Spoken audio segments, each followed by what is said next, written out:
What's up, Dolphins Nation? Welcome back to the channel.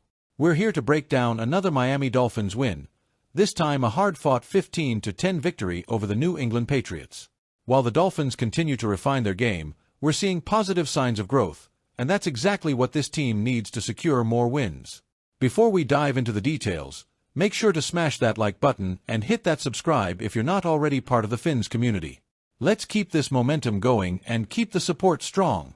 Alright, let's talk football. The Dolphins managed to grind out a win at Gillette Stadium, securing their first victory since Week 1.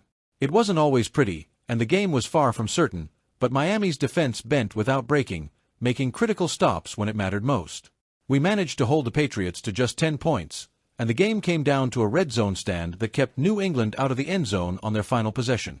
While the defense stood tall, our offense had its moments, but just couldn't capitalize enough on them.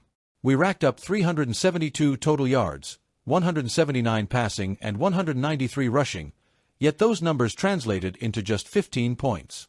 It's clear that the offense is moving the ball well, but we've got to work on finishing drives with touchdowns instead of field goals.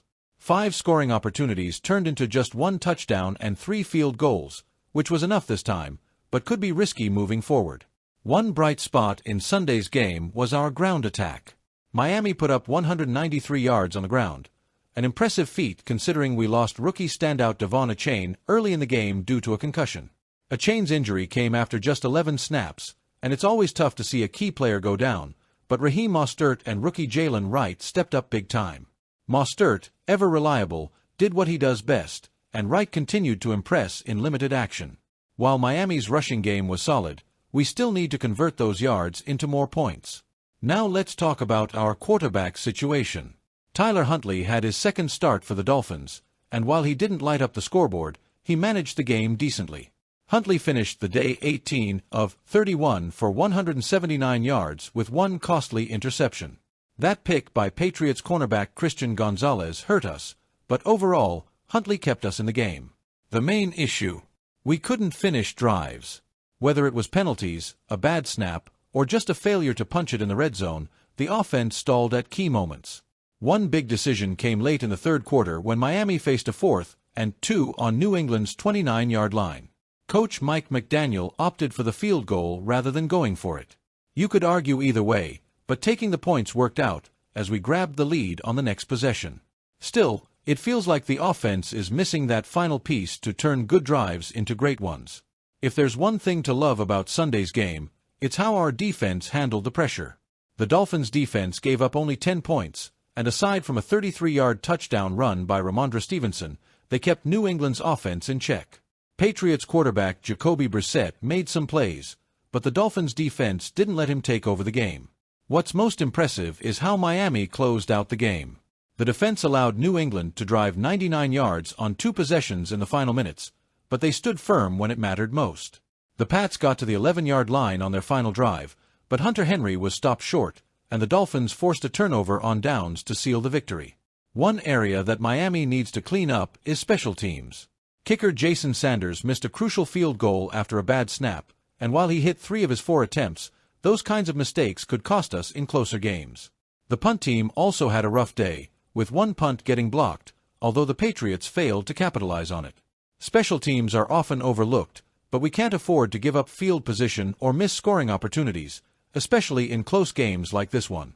One big takeaway from this game is that Miami desperately needs the upcoming bye week to get healthy. The loss of De'Von Achane early in the game due to a concussion was a tough blow.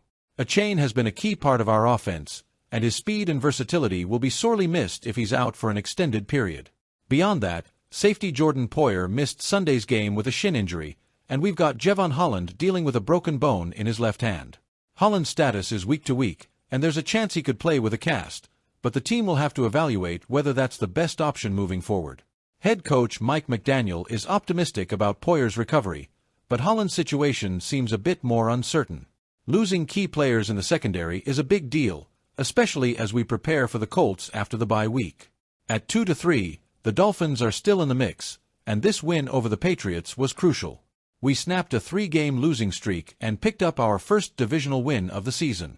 But let's be honest, this wasn't the cleanest win. There are still plenty of areas that need improvement, particularly on offense and special teams. The good news: there's time to make adjustments.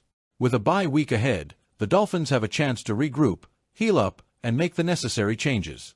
We'll need all hands on deck for our next matchup against the Indianapolis Colts, which is definitely a winnable game. But as we've seen, no game in the NFL is a guaranteed victory. Alright, Dolphins fans, now it's time to hear from you.